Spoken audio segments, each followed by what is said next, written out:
Now, for the main course, what I'm going to be cooking for you is a beef steak bourguignon. Now, I'm starting with the cauliflower puree first, purely because it's one of those jobs that can be done ahead of time. So to make your cauliflower puree, what we've got here is we've got some milk and some cream, and we've got our cauliflower. I've just cut it into florets, and I'm just going to slice those up. And then once that's all sliced, I'm going to put it into my warming milk and cream. And this is going to cook for around 10 minutes. Into there, we're just going to put a pinch of salt. Now, while that's cooking, another thing we're going to get done ahead of time is our beef bourguignon sauce. The first thing we're going to get into our pan is our pancetta. So we'll put our pancetta in there. For the mushrooms, so we're going to cut the mushrooms into quarters. As our pancetta is cooking, we're going to add our onions in there. We've got some garlic going in there, so I like to just use a little grater to grate it in there, which is a little nifty trick. So at this point, I'm going to add my mushrooms in.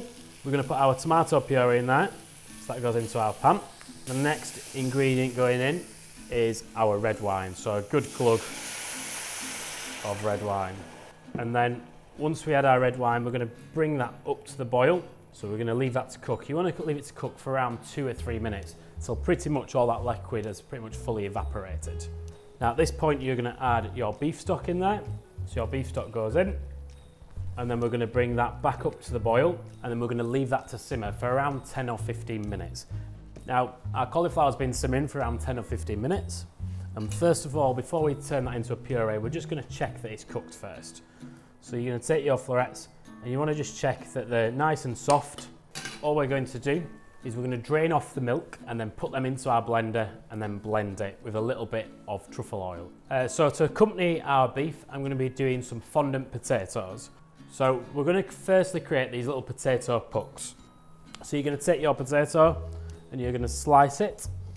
And basically what you're doing is you want to slice it to the same depth as your cutter. And then quite simply, we're just going to get our cutter and then push that through. There you have your little puck. Now ideally, if you have one, the best way to cook these is a pan that can go in the oven with a metal handle. If your pan is not oven proof, do not worry, you can transfer them to a dish and bake them that way. So we put our potato into our pan, and we're going to add a good amount of butter. You don't want to be shy, it's Valentine's Day. Into our pan, we're going to add our herbs. We're going to add our herbs whole. We take our spoon and we're going to baste our potatoes with our butter.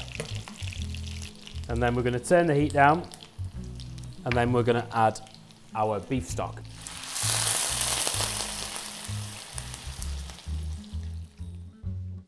We're going to add a pinch of salt in there, and then bring this back up to the boil, and then we're going to put them in the oven to roast for around 15 minutes.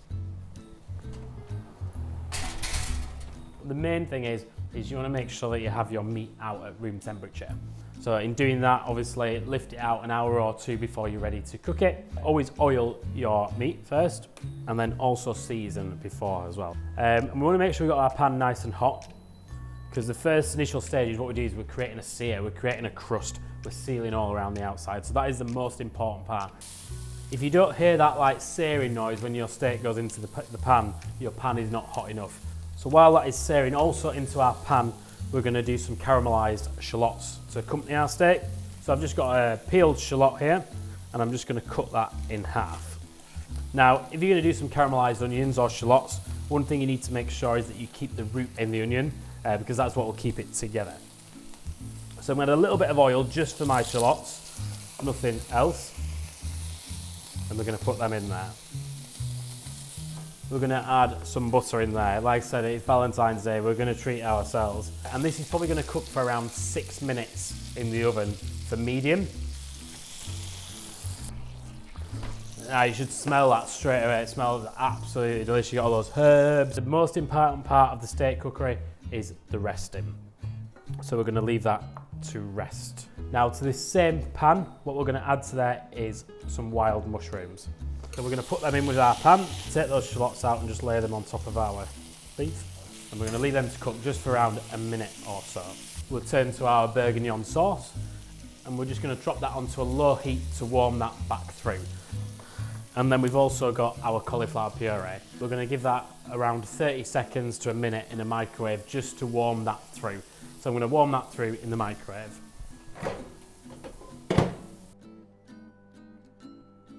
So we're going to leave our beef to rest for around, generally a rule of thumb is as long as it cooks is as long as it rests. So you've got our lovely potatoes, and we're just going to check they're soft with just a little skewer or a knife, and that should go through nice and easily. Onto our plating, so I'm going to put my cauliflower puree. I'll put it onto your plate. You've got your fondant potato there, and then we're going to put our sauce on, and then we're going to go on to our beef.